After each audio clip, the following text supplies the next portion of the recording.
Bienvenue dans l'épisode 2 de cette série dans laquelle je filme mes aventures de voyage sans avoir prévu ni argent ni maison. Comment cela impacte-t-il ma foi et ma vision de la vie? Je vous laisse découvrir ça tout de suite.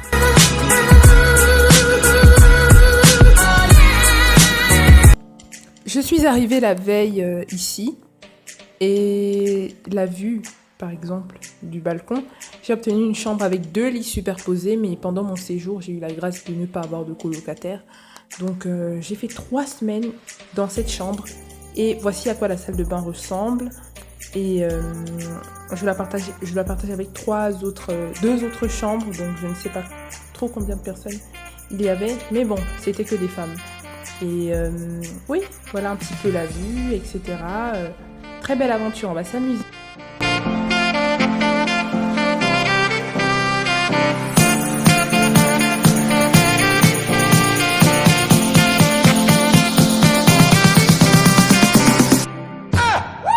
Pendant mon séjour, j'ai rencontré des gens, j'ai fait la rencontre de plusieurs personnes qui sont devenues mes compagnons de sortie.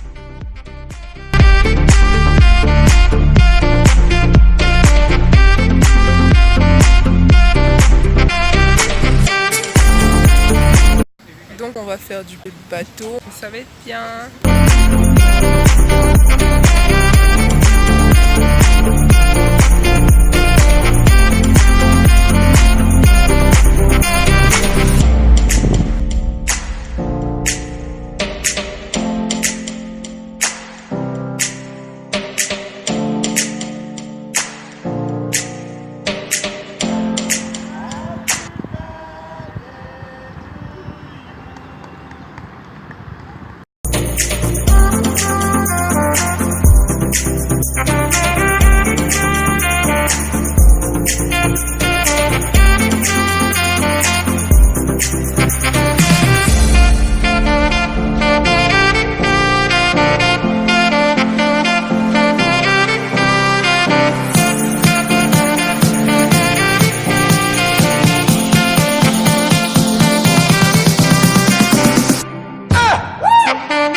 Bonjour, j'aime de plus en plus commencer mes journées en profitant du petit déjeuner parce que je me rends compte que c'est très important de manger et d'apprécier, de rendre grâce pour ce qu'on a et de s'en contenter.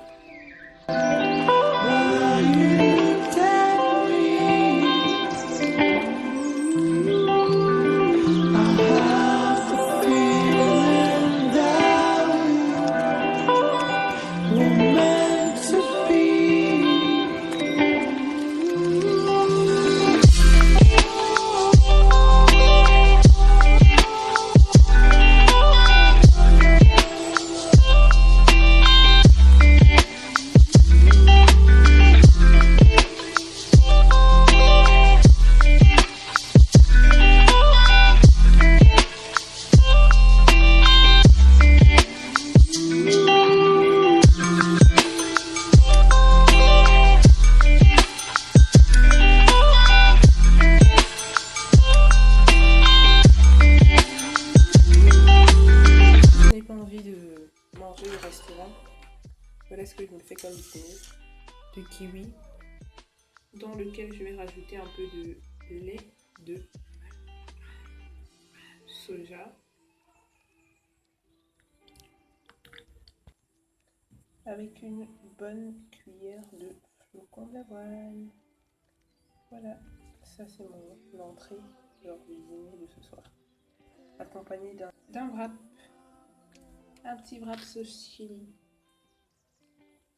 Et voilà. Bon appétit. Ça c'est quand j'ai pas envie de manger la nourriture grasse du restaurant. Je prends aussi du lait lactose free, c'est-à-dire sans lactose, et du café en poudre soluble ou non soluble. Et voilà.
Eh bien, nous voici arrivés à la fin de cet épisode 2 du vlog.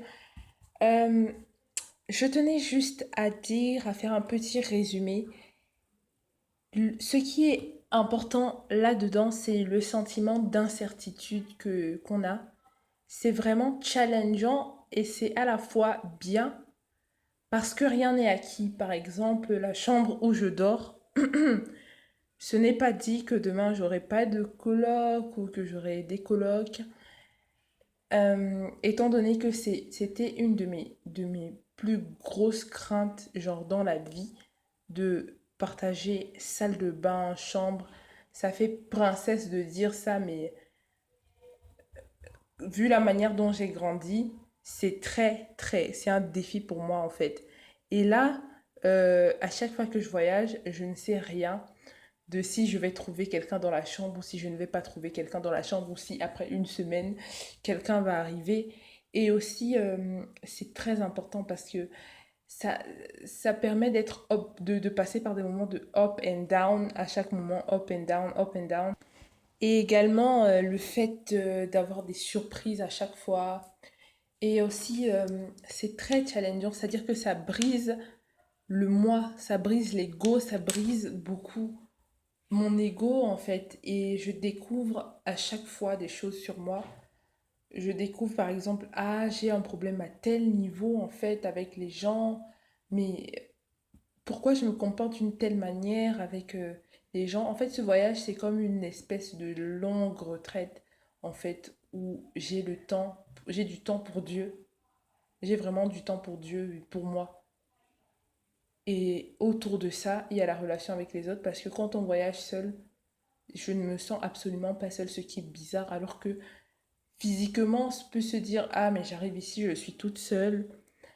Je suis pas seule du tout parce que il y a toujours des situations où j'arrive à rencontrer des gens. Euh, mais bon, je conseille, j'encouragerais quelqu'un à faire ça. Vraiment, c'est très, très, très enrichissant. Et ça me permet de voir Dieu d'une autre manière. Et là, j'ai pas d'autre choix en fait. Je n'ai pas le choix que de compter sur Dieu. Je n'ai aucun choix que de compter sur Dieu. Je n'ai aucune autre issue en fait. Et c'est extraordinaire. Je n'ai aucune autre issue que de compter sur Dieu. La moindre chose, je compte sur Dieu. C'est vraiment... waouh, c'est incroyable. Ça me transforme aussi comme ça a transformé Esther.